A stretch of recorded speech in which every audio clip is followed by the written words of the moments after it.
नमस्कार साथियों। आज बजट का दिन 2026 काला दिन के नाम से जाना जाएगा, क्योंकि आज लगभग 11 लाख करोड़ रुपए स्वाहा हो गए हैं। क्योंकि एक ही वजह थी कि आज बजट में एसटीटी टैक्स बढ़ाया गया। अब क्या सरकार चाहती एसटीटी के पीछे का रीजन क्या है ये मुझे नहीं पता, बट बढ़ाया गया ये मुझे पता है। और उसका फर्क आप यहाँ पर देख सकते हो कि कितना बड़ा फर्क पड़ा वन वे रैली का। मतलब 25,400 रुपये के आसपास चल रहा था, 24,500 के आसपास आ गया। मतलब 900 पॉइंट के आसपास मार्केट में एक सीधा सेलिंग देखने को मिला। अगर आपको ये चीज़ें पहले पता होती तो क्या आप ये मूव कैप्चर कर सकते थे कि नहीं? क्योंकि आप क्या करते हो ना, नया नया वीडियो फालतू की चीज़ें देखते रहते हो, एकदम बेसिक की नई चीज़ें सीखते हो सकता है फर्स्ट टाइम आपने ये वर्ड सुन रहा हो, सेकेंड टाइम ये वर्ड सुन रहे हो, बट मैंने आके अपने व्हाट्सएप ग्रुप में बता दिया था कि ये चीज़ें अगर होंगी तो मार्केट में बाइंग आएगी, अगर ये चीज़ें होंगी तो सेलिंग आएगी। अब बात कर लेते हैं कि क्यों हुआ। तो अगर मैं बात करने की कोशिश करूं तो आपको पता है आज जो है लॉट साइड में फ्यूचर की मैं बात करता हूं, जैसे 24,825 के आसपास मार्केट क्या करता है, एक्सपायर करता है। अब इसकी कॉन्ट्रैक्ट वैल्यू अगर देखोगे तो 65 का लॉट होता है, लगभग 16,13,000 रुपए के आसपास आता है।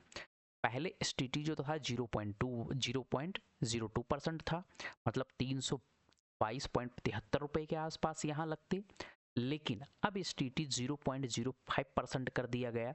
इसका मतलब क्या निकला अगर देखने की कोशिश करोगे तो अब लगभग डिफरेंस आता है 806 रुपये।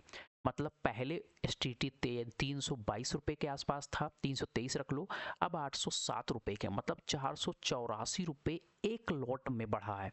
तो मतलब आप 150% की वृद्धि की गई। जैसे ये टर्म यूज हुआ बजट में, तैसे मार्केट वहां से ऐसा सेलिंग आया कि आप सोच नहीं सकते हो। सेम यही ऑप्शन में भी किया गया है।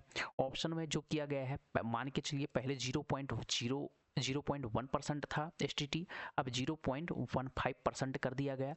मतलब 50% का यहाँ भी वृद्धि की गई है। मतलब पहले एसटीटी जो 13 रुपये के आसपास लगता था, अब एसटीटी यही 20 रुपये के आसपास लगेगा, मतलब 6.5 रुपये के आसपास। यहाँ भी हमें मतलब ऑप्शन वालों के लिए कोई भी गुंजाइश नहीं किया गया है।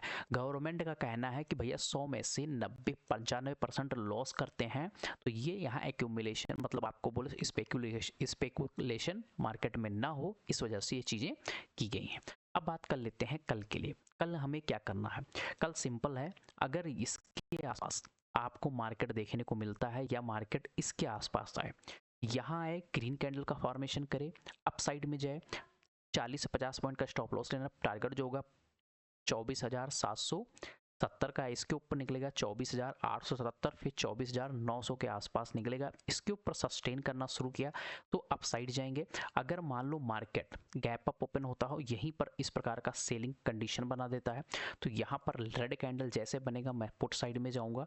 टारगेट हमारा 24,766, 24,600, इसको निकलेगा 24,500 तक हम नीचे साइड में आते हुए दिख सकते हैं। अगर यहाँ भी क्रॉस किया तो 24,400 भी हमें देखने को मिल सकता है, क्योंकि एक दो दिन प्रभाव इसमें पड़ सकता है। ठीक है, गैप अप ओपन कंडीशन है ही नहीं, गैप डाउन ही हो सकता। गैप अप ओपन होगा तो 25,200 के आसपास भी अगर मान लो डायरेक्ट गैप अप ओपन होता है, यहाँ रेड कैंडल बनता है सेलिंग, यहाँ पर गैप अप ओपन होता है, रेड कैंडल बनता है सेलिंग।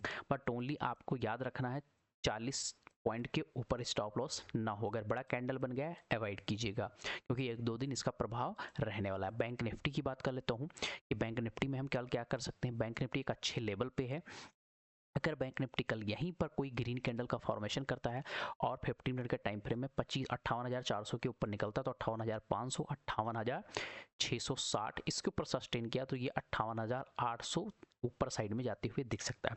तो यहाँ एक ही कंडीशन है कि अगर मान लो गैप अप ओपन होगा, यहाँ पर कोई रेड कैंडल का फॉर्मेशन कर दिया, इसके नीचे मार्केट निकला, तो एक बड़ा फॉल यहाँ पर आपको देखने को मिल सकता है। 200-250 पॉइंट इसके निकलेगा तो यहाँ पर भी आपको आते हुए दिख सकते हो। तो ये भी ध्यान रखना, यहाँ पर सेल, यहाँ पर सेल, यहाँ पे बाई।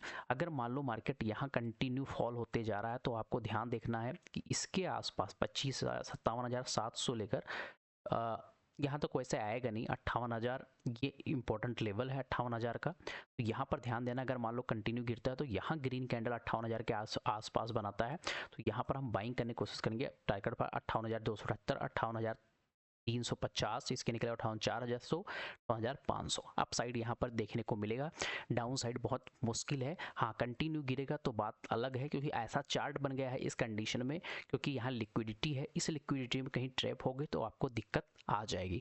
अगर वीडियो अच्छा लगा हो तो शेयर कीजिएगा, सब्सक्राइब कीजिएगा। मिलते हैं नेक्स्ट वीडियो में। Bye bye, take care.